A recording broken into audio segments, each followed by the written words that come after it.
નમસ્કાર, આપ જોઈ રહ્યા છો સ્પાર્ક ટુડે ન્યૂઝ। ભાજપના કાઉન્સિલર પરાક્રમસિંહ જાડેજાની સ્મશાન મુદ્દે ફેરવિચારણા કરવા સભામાં રજૂઆત। વડોદરા મહાનગરપાલિકાની સામાન્ય સભા મળી, જેમાં ભારતીય જનતા પાર્ટીના કાઉન્સિલર પરાક્રમસિંહ જાડેજાએ સ્મશાનના ખાનગીકરણના ઉઠેલા વિરોધ બાદ આ મુદ્દે ફેરવિચારણા કરવા સભામાં રજૂઆત કરી છે। તેઓએ જણાવ્યું કે જે સંસ્થાઓ સારું કામ કરી રહી હતી તેને પણ આમાં જોડી જે ક્ષતિઓ છે તેને દૂર કરી આ મુદ્દે ફેરણા કરવામાં આવે તેવી તેમની લાગણી અને માંગણી છે।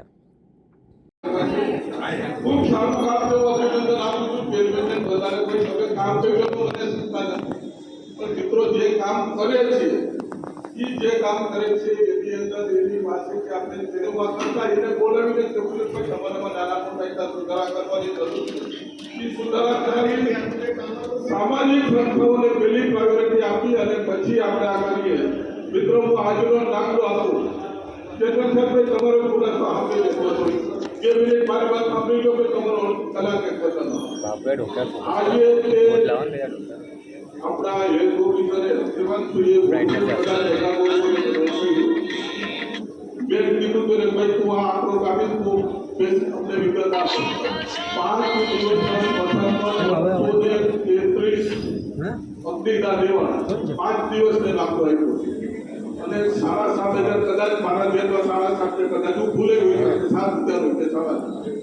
જો આ સામાન્ય દિવસોમાં કોઈ પણ જાતનો રોગચાળો નહીં, કોઈ પણ જાતની સિઝન નહીં, કોઈ પણ જાતનો મુદ્દે જે કામ કરતા હતા અને જેને કરવું છે એ બધા લોકો ફરીથી માગણી કરે તો વડોદરા શહેરના ફરીથી આમાં પુનઃ વિચારણા કરવી જોઈએ એવી મારી લાગણી અને માગણી હતી કે જે સંસ્થાઓ ફ્રી ઓફ કોસ્ટ કામ કરે છે અને કદાચ નાની મોટી છતી હોય તો એની સાથે મિટિંગ કરી એને કોઈ પણ જાતનું નાના મોટા સજેશન કરી અને એની પાસે કામ જે 2-5 સંસ્થાઓ કરે છે બાકીની જે સંસ્થાઓ ન ધડિયાતી હતી એની અંદર આ નિર્ણય લઈ અને ખૂબ સારું કામ કરેલું છે।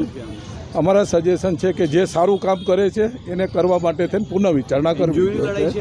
કોઈની લડાઈ નથી મિત્રો, આ તો વડોદરા શહેરને સારું દેવા માટે થઈને સારા સૂચનો છે। મુખ્યમંત્રી જોડે વાતચીત થઈ છે આ મુદ્દે? ભાઈ એ અમારો વિષય છે, એટલા બધે તો ક્યાં તમે જાઓ છો, પાર્ટીના કાર્યકર્તા છીએ। Thank you.